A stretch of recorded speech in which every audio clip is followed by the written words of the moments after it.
नमस्ते छात्रों। आज हम राष्ट्रभाषा हिंदी 10वीं की छठी कविता गिरिधर नागर का अध्ययन करेंगे। समस्त जगत के शिरोमणि, विश्व के तारणहार, गोपालों के चहेते और समस्त गोपिकाओं के प्रेमी भगवत श्री कृष्ण की परम भक्त संत मीराबाई रचित गिरिधर नागर इस कविता का अध्ययन करेंगे।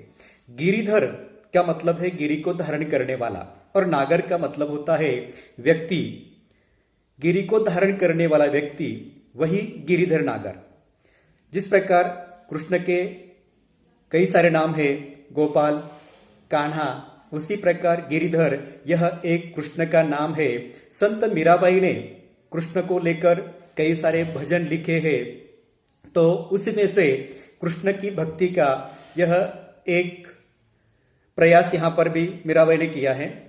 सबसे पहले हम मीराबाई का अल्प परिचय देखेंगे। मीराबाई मेड़ता के राजा रतन सिंह की पुत्री थी। जब मीराबाई 8 साल की थी तो मीराबाई के माताजी का देहांत हो गया।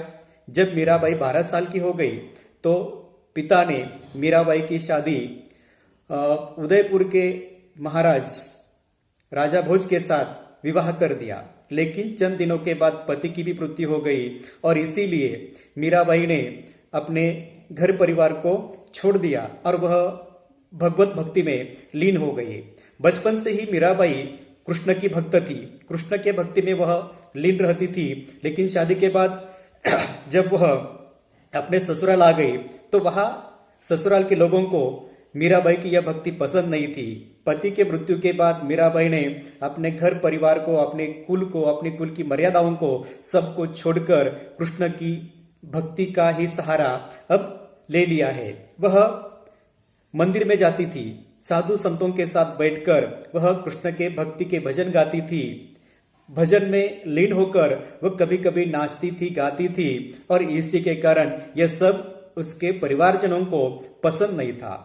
मीराबाई के देवर राणा विक्रमादित्य ने एक बार मीराबाई को दूध में घोलकर जहर पीने को दे दिया। मीराबाई वह जहर भी पी गई, लेकिन जो साक्षात कृष्ण की भक्त हो उसे मृत्यु कैसी। और इस प्रकार जहर पीकर भी मीराबाई बच जाती है और उसके बाद वह अपना ससुराल छोड़कर वृंदावन चली जाती है, मथुरा चली जाती है और वही वह कृष्ण की महिमा, कृष्ण की भक्ति करती है। कृष्ण के भक्ति का प्रसार भी वह वहां जाकर करती है। हम यहां पर इस कविता का अध्ययन करेंगे। सबसे पहले हम यहां पर पहला परिच्छेद देखेंगे। 3 परिच्छेदों की यह कविता है, यह पद्य है। मेरे तो गिरिधर गोपाल दूसरो न कोई, जाके सिर मोर मुकुट मेरो पति सोई। छाड़ी दई कुल की कहानी कहाँ करी है कोई, संतन डिग बैठी बैठी लोक लाज खोई। असवण जल सिंची सिंची प्रेम बेल बिलोई, अंसवण जल सिंची सिंची प्रेम बेल बोई। अब तो बेल फैल गई आनंद फल होई। दूध की मथनियां बड़े प्रेम से बिलोई, दूध की मथनियां बड़े प्रेम से बिलोई। माखन जब काढ़ी लियो छाछ पिए कोई, भगत देखी राजी हुई जगत देखी रोई। भगत देखी राजी हुई जगत देखी रोई, दासी मीरा लाल गिरिधर तारो अब मोही।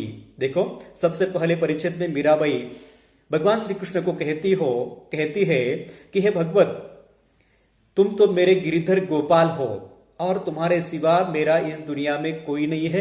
क्योंकि मीराबाई की मां चल बसी है, पिता ने उसका विवाह कर दिया है, उसके साथ साथ पति भी चल बसे हैं और इसी के कारण अब अपना कहने वाला कोई नहीं है। और इसी के कारण मीराबाई ने भगवान श्री कृष्ण को ही अपना सर्वस्व मान लिया है, अपना पति मान लिया है। मीराबाई कहती है, मेरे तो गिरिधर गोपाल, इस दुनिया में मेरे गिरिधर गोपाल के सिवा और दूसरा कोई भी नहीं है।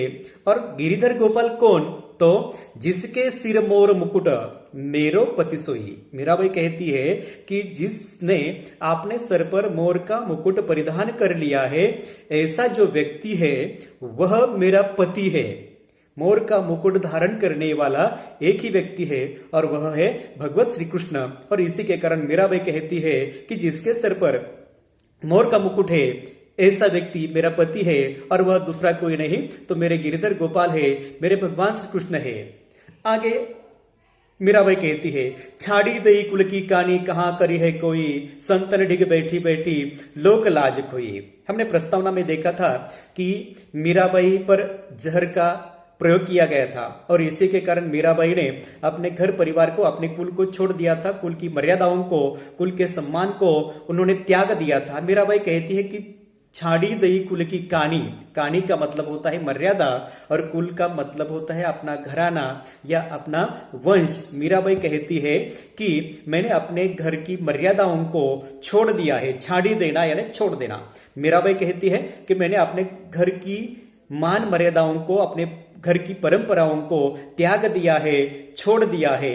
कहाँ करी है कोई। मीराबाई का कहना है कि जिसको जो भी मेरे बारे में कहना है वह कह सके, मुझे उसकी कोई परवाह नहीं है, कोई चिंता नहीं है, क्योंकि मैंने तो बस श्री कृष्ण को अपना सर्वस्व मान लिया है और अगर कोई मुझे श्री कृष्ण को लेकर कुछ कहता है तो मुझे उसकी चिंता नहीं है।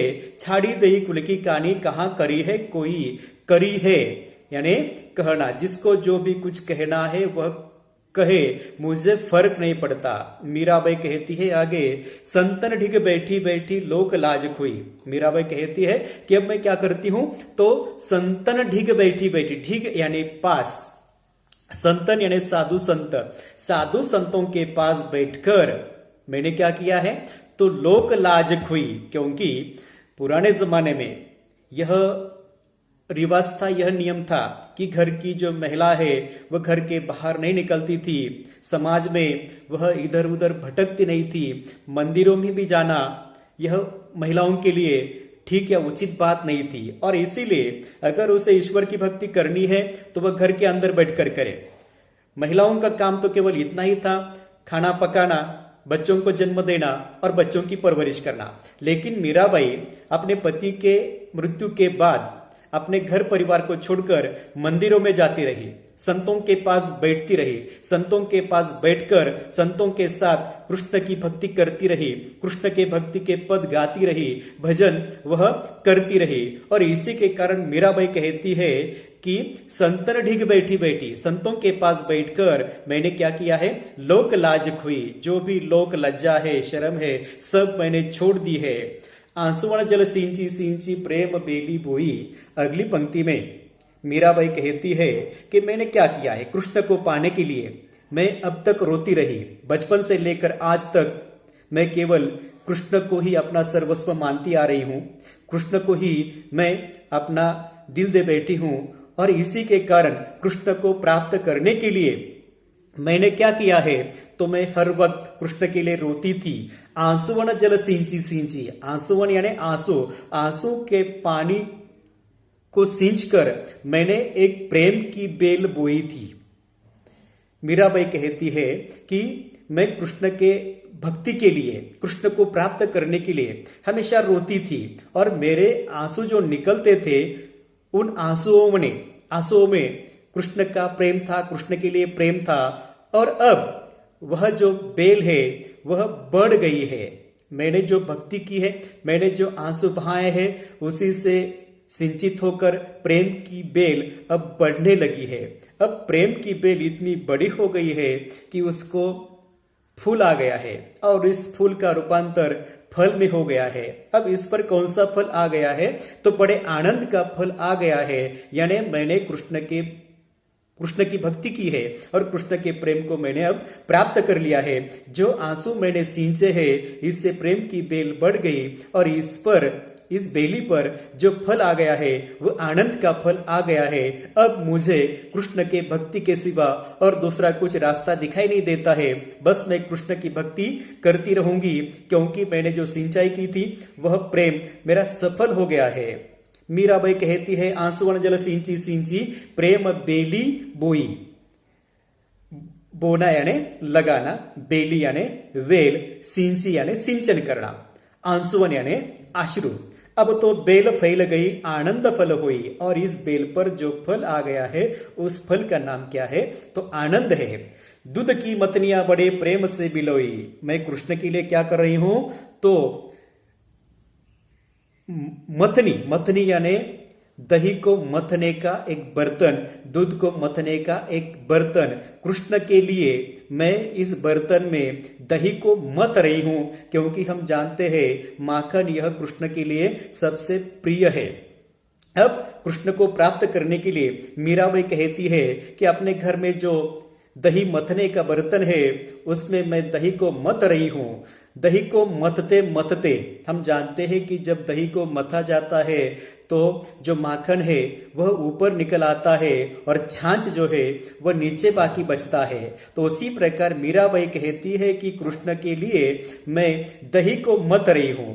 दही को मथते मथते क्या क्या हुआ है, तो जो ऊपर निकल आया है जिसे हम मक्खन कहते थे, यह मक्खन नहीं है मीराबाई के लिए, यह क्या है तो प्रेम है। दही को मथते मथते प्रेम ऊपर आ गया है, मैं वह सारा प्रेम मैंने सिमट लिया है।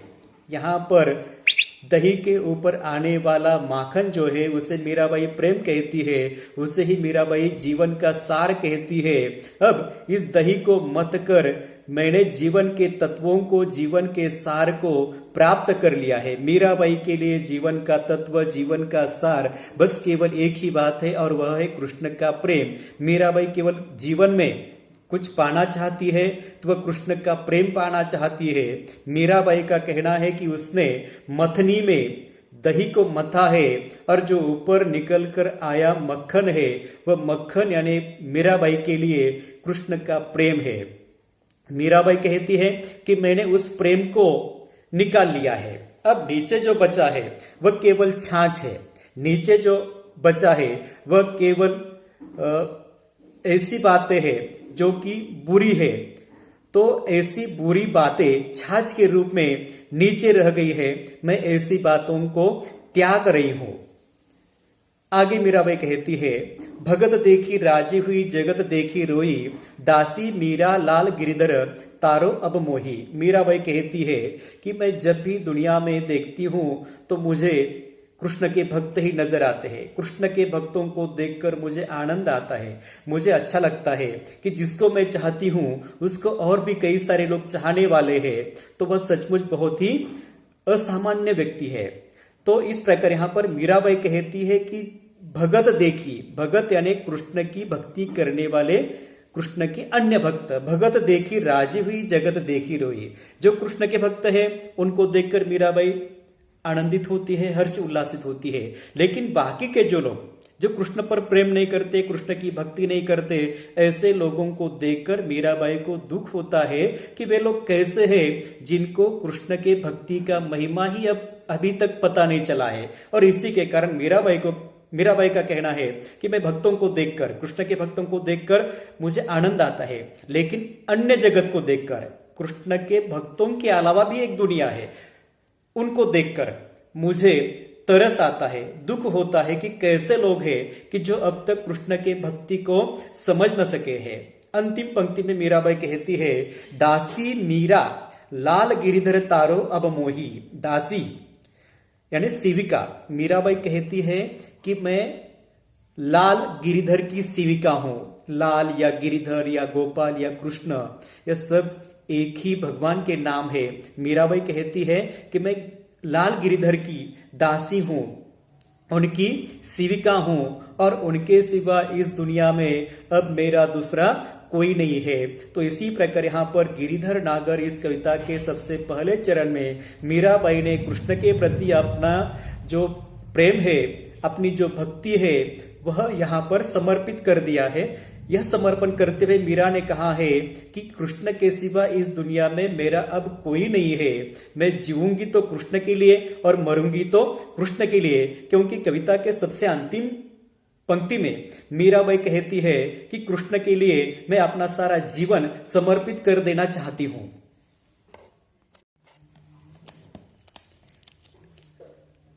गिरिधर नागर इस कविता के दूसरे चरण में मीराबाई कृष्ण को कहती है, हरि बिन कुन गति मेरी तुम मेरे प्रतिपाल कहिए, मैं रावरी चेरी। हरि बिन कुन गति मेरी तुम मेरे प्रतिपाल कहिए, मैं रावरी चेरी। आदि अंत निज नाव तेरो हिया में फेरी। यहाँ पर एक गलती हो गई है, हिमाए नहीं बल्कि हिया में। हिया में का मतलब होता है हृदय में।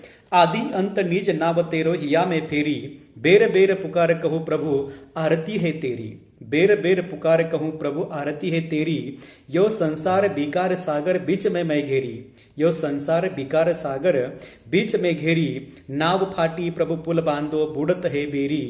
बिरहनी पिवकी बाट जावे राखल ल्यो नेरी, दासी मीरा राम रटत है मैं शरण हूं तेरी। देखो यहां पर दूसरे परिच्छेद में मीराबाई ने कृष्ण को विनती की है। मीराबाई कृष्ण से कहती है कि हरि बिन कुण गति मेरी। यहां पर हम सबसे पहले कठिन शब्द के अर्थ देखेंगे। हरि, हरि यानी भगवत श्री कृष्ण, कुण यानी कहा, और गति का मतलब है आश्रय है। प्रतिपाल यानी पालन करने वाला, हियामे का मतलब है हृदय।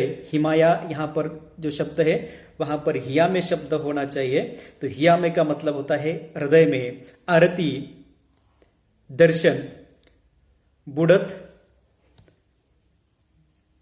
बुड़त है बेरी मतलब कि जीवन की नौका जो है, जीवन की नैया जो है वह डूब रही है।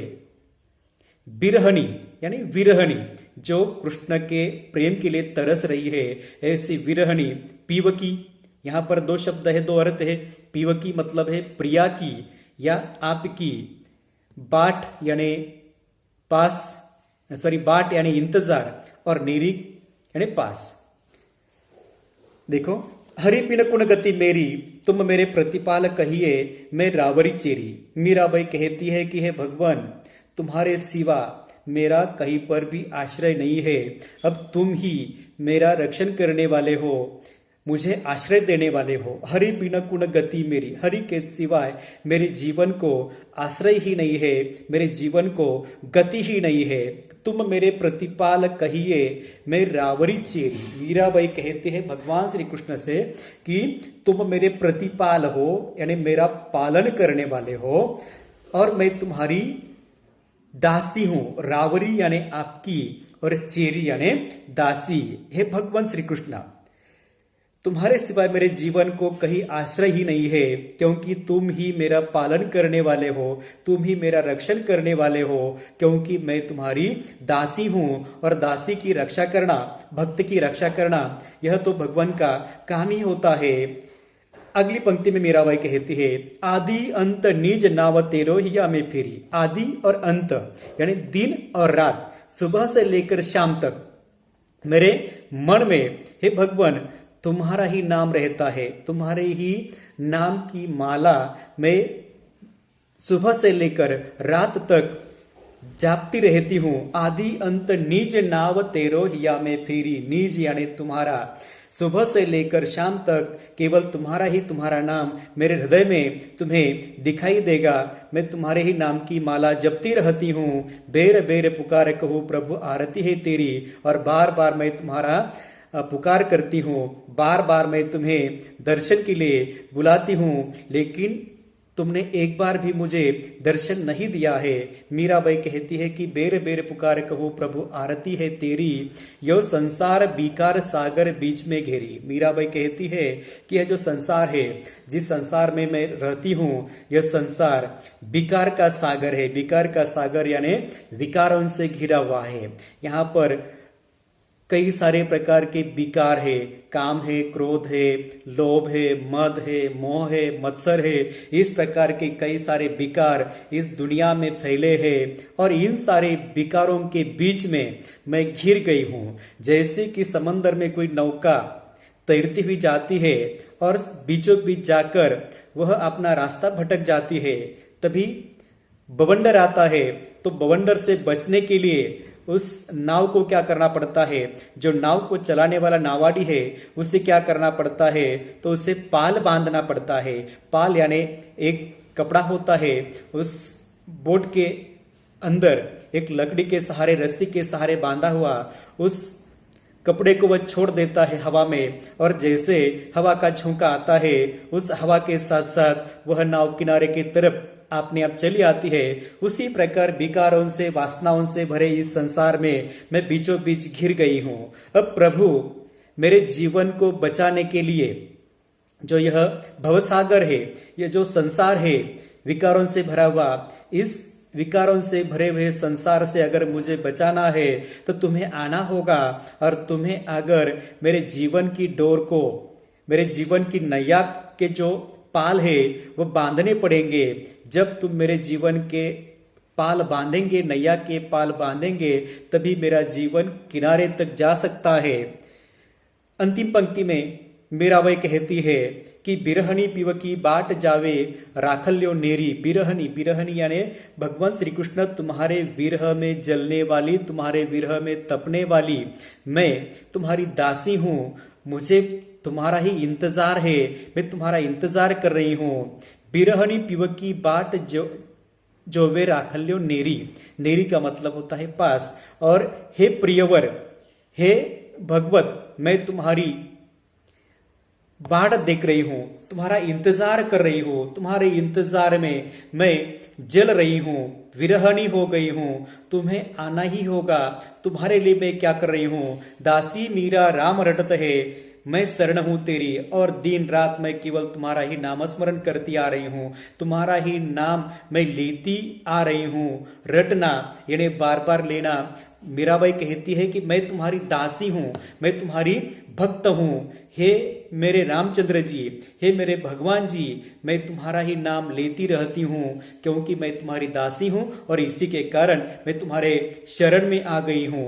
और जो भी व्यक्ति शरण लेता है तो शरण लेने वाले की रक्षा करना यह भगवान का काम होता है। और इसीलिए अब मैं तुम्हारे शरण में हूं। अब मुझे मारना या मुझे ताड़ना, मेरा पालन करना, मुझे दर्शन देना, यह अब सब तुम्हारे ऊपर निर्भर है।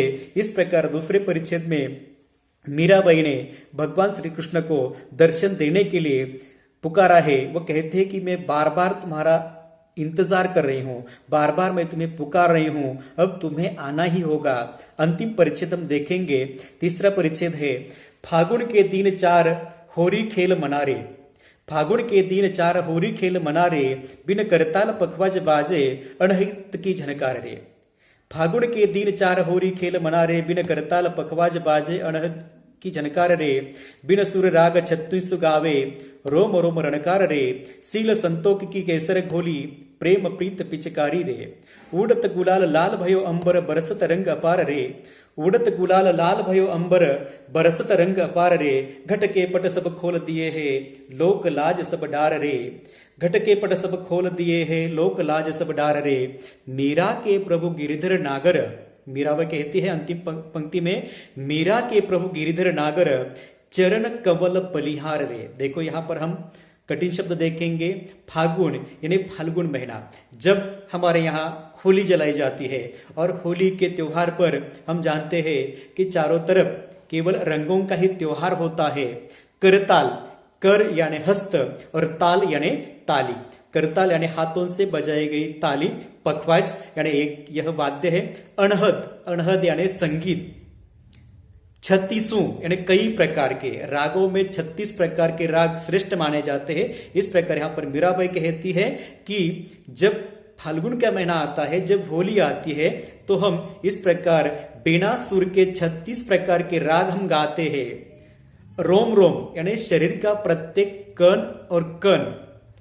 सील संतोख, सील यानी चारित्र्य, और संतोख यानी आनंद। केसर, केसर यानी दूध में मिलाने के लिए एक पदार्थ मिलता है। प्रेम प्रीत पिचकार, पिचकार यानी रंग खेलने की पिचकारी। अंबर यानी आकाश। घट यानी हृदय, घट के पट यानी हृदय के दरवाजे। लोक लाज यानी संकोच। और इस प्रकार यहां पर अंतिम परिच्छेद में मीराबाई कहती है कि हे भगवान श्री कृष्ण, फागुन के दिन 4 होरी खेल मना रे। होरी यानी होली, यह ब्रज भाषा है। ल के लिए र का इस्तेमाल होता है। फागुन के दिन 4 होरी खेल मना रे। फागुन के महीने में केवल 4 दिन होते हैं जब होली का खेल यहां पर खेला जाता है। मीराबाई के दृष्टि से यह 4 दिन बहुत कम है। होली का खेल खेलने के लिए केवल 4 दिन मिलते हैं। अब इन्हीं 4 दिनों में तुम्हें आना होगा, क्योंकि यहां पर वातावरण कैसा है, माहौल कैसा है, तो सारे गोप और गोपिकाएं, सारे कृष्ण के भक्त क्या करते हैं, तो बिन करताल पखवाज बाजे, वे पखवाज बाजकर या बजाकर या हाथों से ताली बजाकर एक अनहद का झंकार निर्माण करते हैं। इस प्रकार वे क्या करते हैं, तो संगीत बजाते हैं, संगीत में वे झूमते हैं, गाते हैं, नाचते हैं। कभी कभी तो बिन करताल के ताली की भी आवश्यकता नहीं है, पखवाज की भी आवश्यकता नहीं है, केवल कृष्ण के भक्ति में लीन होकर यह सारे भक्त गाने लगते हैं, झूमने लगते हैं, जैसे आपने आप संगीत उनके मन में बज रहा हो और उसी संगीत पर वे थिरक रहे हैं। मीराबाई कहती है कि बिन करताल पखवाज बाजे अनहद की झनकार रे, बिन सुर राग 36 गावे। और इस प्रकार किसी के भी पास अच्छा संगीत नहीं है, अच्छी सुरीली आवाज नहीं है, बिन सुर यानी सुर लगाए बगैर 36 प्रकार के रागों का निर्माण यहाँ के गोप गोपिकाएं करते हैं।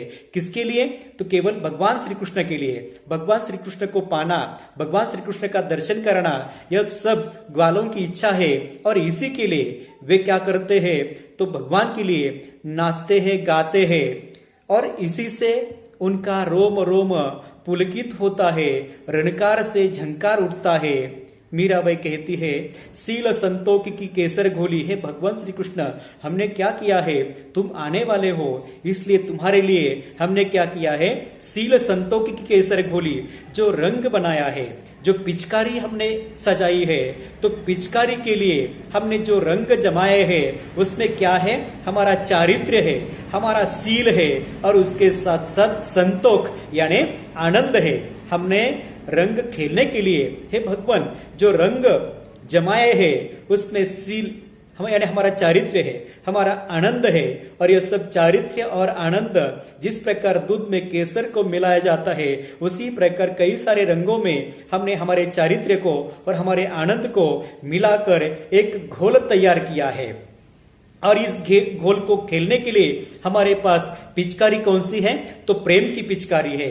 मीराबाई कहती है सील संतोष की केसर घोली, प्रेम प्रीत पिचकारी रे। मीराबाई कहती है कि यह रंग खेलने के लिए हमारे पास जो पिचकारी है वह पिचकारी केवल प्रेम की है।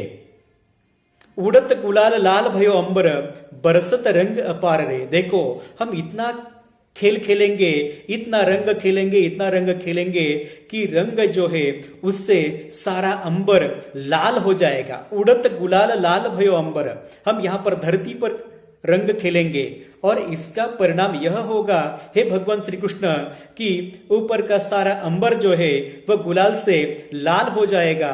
बरसत रंग अपार रे। और उसी प्रकार यहाँ पर मीराबाई कहती है कि भगवान तुम आने वाले हो, मुझे पूरी तरह से आशा है कि तुम आने वाले हो और इसी के कारण हम होली के त्योहार पर यह जो रंगों का त्योहार है वह खेलते हैं, रंगों को हवा में उछालते हैं। वह इतना ऊपर चला जाता है कि सारा अंबर लाल हो जाता है और इस प्रकार रंगों की बरसात के कारण यहाँ का सारा वातावरण, यहाँ का सारा अंबर जो है वह लाल होता है।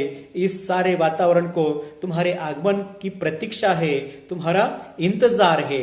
हे भगवान तुम जब यहाँ पर धरती पर आओगे, धरती पर कदम रखोगे, तो मैंने क्या किया है, घट के पट सब खोल दिए।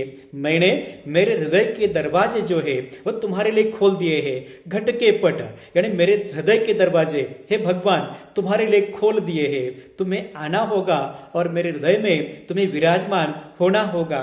घट के पट सब खोल दिए हैं, लोक लाज सब डार रे। मीराबाई कहती है कि भगवान मैंने तुम्हारे लिए लोक लज्जा जो है वह सब छोड़ दी है। बस मेरे लिए मेरा जीवन क्या है, तो भगवान श्री कृष्ण ही मेरा जीवन है और इसीलिए मैंने लोक लज्जा, शर्म, संकोच जो भी कुछ बातें हैं सबका त्याग कर दिया है। अब मेरा जीवन ही कृष्ण रूपी बन गया है। मेरा जीवन ही अब तुम्हारी सेवा, यही मकसद मेरे जीवन का बन गया है। इसलिए मीराबाई ने कृष्ण को विनती की है कि मैंने तुम्हारे लिए मेरे हृदय के दरवाजे जो है उन्हें खोल दिया है, तुम्हारे लिए मैंने लोक लज्जा भी त्याग दी है। अंतिम पंक्ति में मीराबाई कहती है मीरा के प्रभु गिरिधर नागर। मीरा के प्रभु, प्रभु का मतलब यहाँ पर भगवान होता है और प्रभु का और एक मतलब पति भी होता है, क्योंकि हर स्त्री अपने पति को भगवान ही मानती है। मीराबाई भी बचपन से कृष्ण को अपना पति मान चुकी है और इसीलिए मीराबाई कहती है कि मीरा के प्रभु, मीरा शब्द जो है वह देखो अवतरण चिन्ह में ले लिया गया है।